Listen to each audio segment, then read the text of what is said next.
warahmatullahi wabarakatuh. Selamat pagi anak-anak. Bagaimana kabar kalian hari ini? Semoga kalian selalu sehat ya, dan jangan lupa untuk selalu menjaga kesehatan kalian. Sebelum kita memulai pembelajaran hari ini, marilah kita membaca basmalah bersama-sama agar pembelajaran hari ini diberikan kelancaran oleh Allah Subhanahu wa taala. Bismillahirrahmanirrahim. Hari ini kita akan belajar mata pelajaran IPA dengan materi listrik.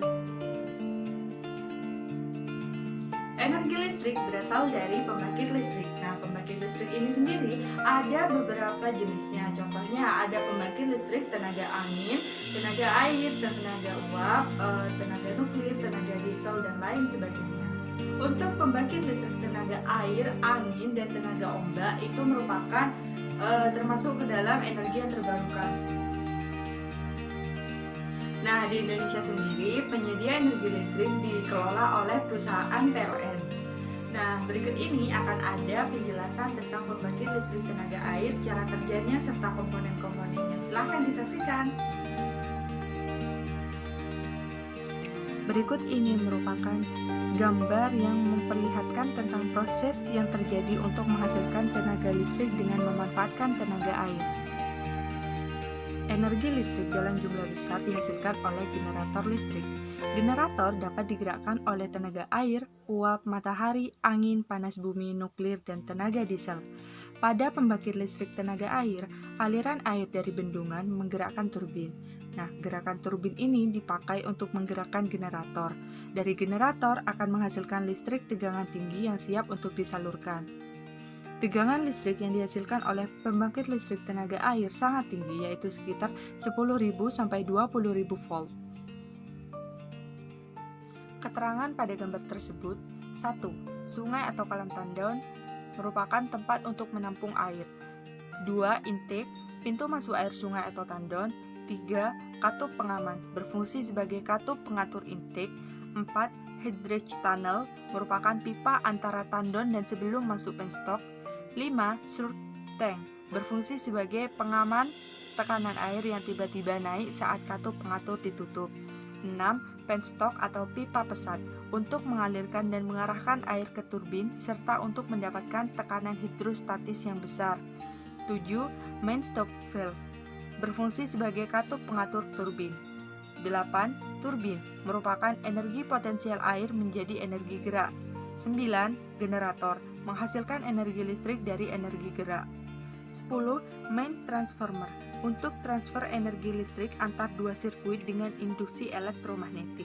11. Transmission line, penyalur energi listrik ke konsumen. Cara kerja pembangkit listrik tenaga air. Air dari tandon atau sungai masuk pada turbin melalui penstock untuk memperbesar tekanan hidrostatis. Katup pengaman berguna untuk mengatur aliran air yang masuk ke hydraulic tunnel, juga untuk menghentikan aliran air. Kemudian, energi potensial air menggerakkan turbin sehingga menghasilkan energi gerak yang diubah menjadi energi listrik oleh generator. Energi listrik dari generator diatur dan ditransfer oleh main transformer agar sesuai dengan kapasitas transmission line untuk dibagikan ke rumah-rumah.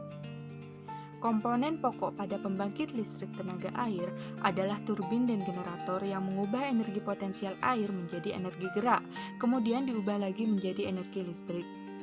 Pada praktiknya, turbin dan generator ini menjadi satu alat seperti gambar berikut ini.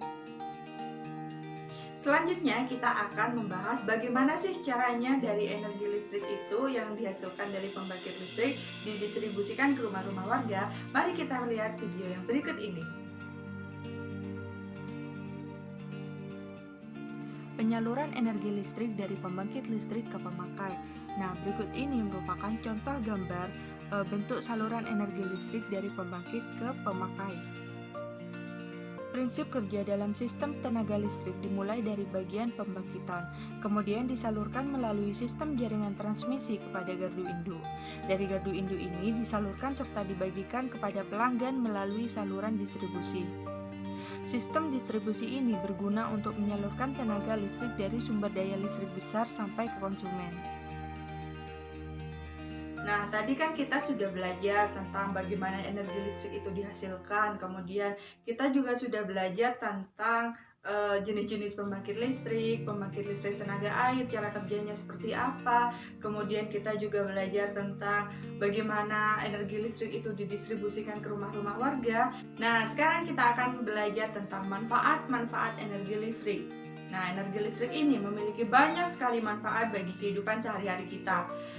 Contohnya, sebagai sumber penerangan ketika malam hari terutama ya, contohnya itu untuk menghidupkan lampu, itu kan sebagai penerangan. Kemudian kita juga bisa memanfaatkan energi listrik untuk menghidupkan televisi, menghidupkan kipas angin, menghidupkan komputer, dan lain sebagainya.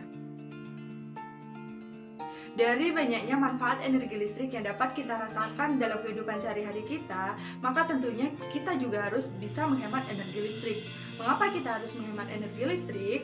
Karena di Indonesia sendiri permintaan energi listrik itu semakin tinggi, namun tidak diseimbangi dengan pasokan listrik dari pembangkit listrik.